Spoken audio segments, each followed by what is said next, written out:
Silahkan masuk anak-anak. Ya, hai Pak. Hai teman-teman. Nah, gimana kabarnya, sehat?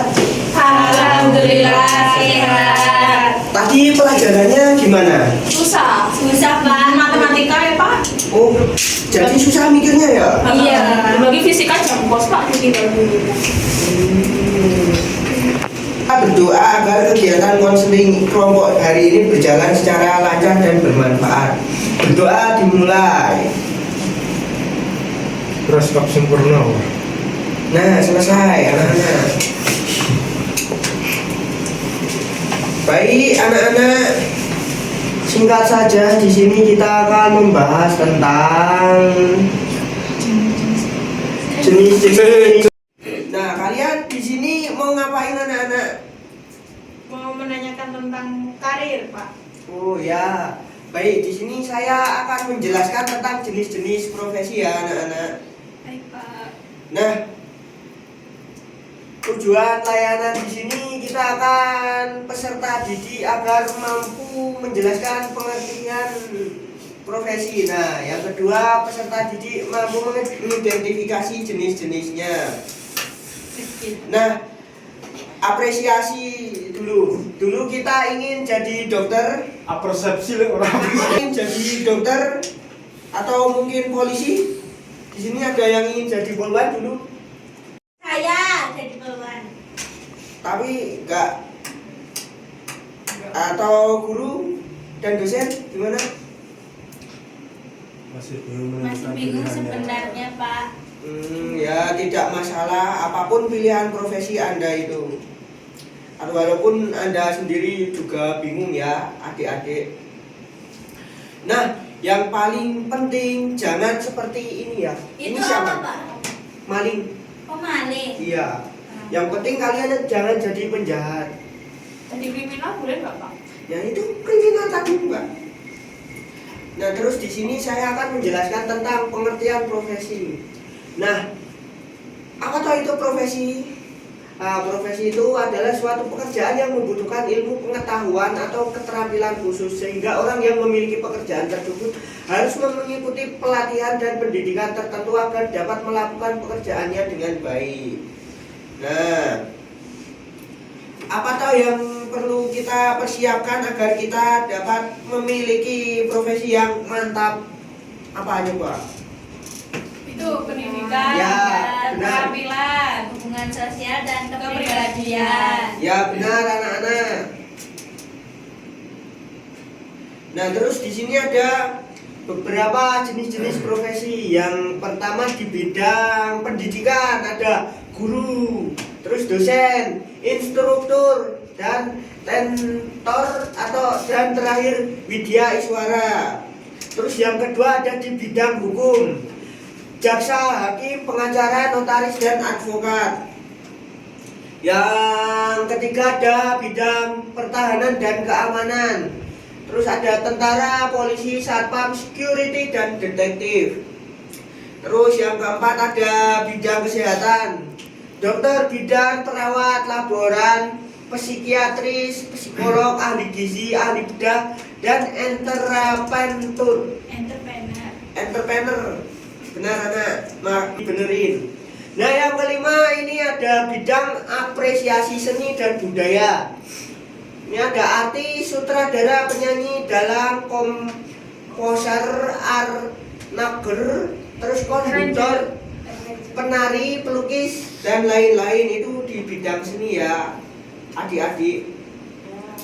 Terus yang keenam ada bidang ekonomi, ada pengusaha, terus sales, kapster, konsultan, pramuniaga, akuntan.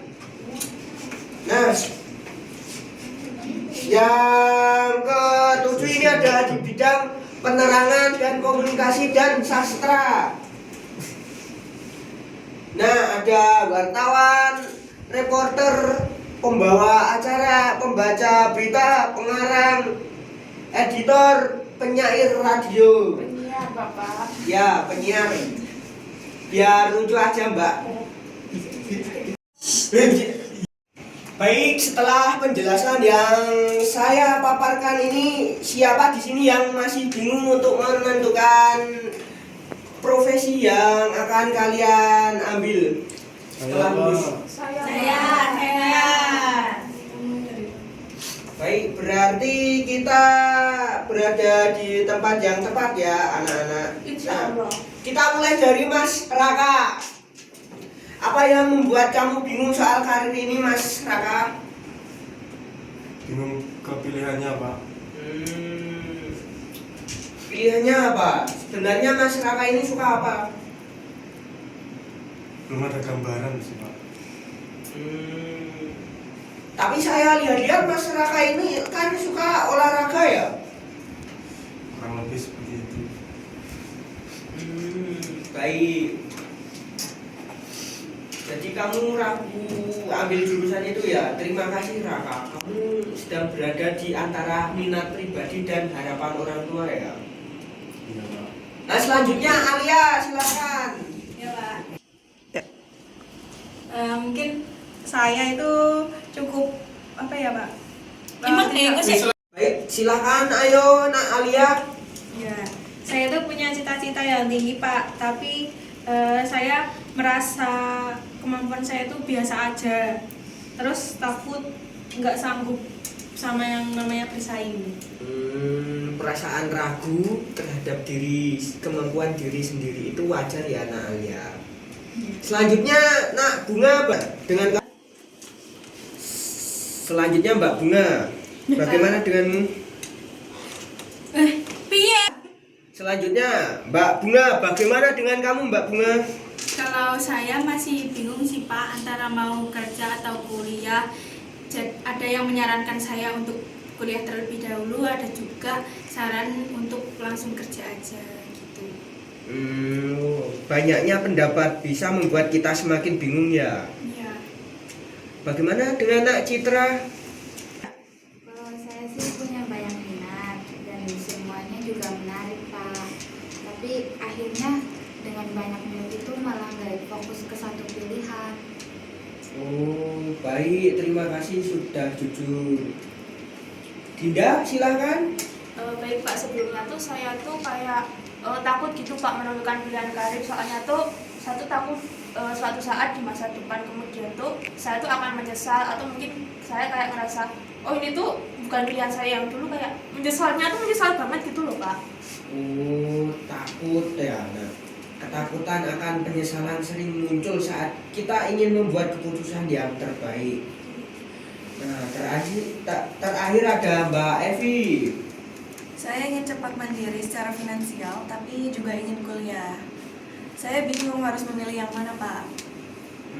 Itu dilema yang cukup berat ya. Terima kasih sudah berbagi, Nak Evi. Dan muncul karena minat, kemampuan, tekanan orang tua, dan ketakutan akan masa depan. Nah, menurut kalian, apa yang bisa dilakukan agar lebih yakin menentukan karir kalian masing-masing? Mungkin lebih mengenal diri sendiri Pak. Sama mungkin cari informasi karir lebih banyak lagi. Terus Nak Raka? Itu saya kurang tahu Pak. Baik, betul, menentukan karir adalah proses, bukan keputusan instan. Nah, sebelum kita akhiri, sebutkan satu langkah kecil yang akan kalian lakukan setelah sesi ini. Nah, kalau dari saya mungkin mau mencari informasi jurusan yang sesuai dengan minat saya Pak. Kalau saya Pak, saya mau ikut tes minat dan bakat. Oh, baik, Nak Bunga. Kalau saya mau lebih ke menyaring saran-saran dari orang lain sih Pak. Lebih baik Nah, mana? Kalau saya kayaknya mau fokus ke satu pilihan dulu. oh, Nak Dinda. Mungkin saya akan berada lebih tampil bertanya diri lagi Pak. Terus Nak Evi bagaimana? Kalau saya mau cari info beasiswa dan bekerja paruh waktu, Pak. Wah, luar biasa. Ingat, karir itu bukan soal ikut-ikutan ya anak-anak, tapi tentang kecocokan dan kesiapan diri. Terima kasih atas partisipasi kalian.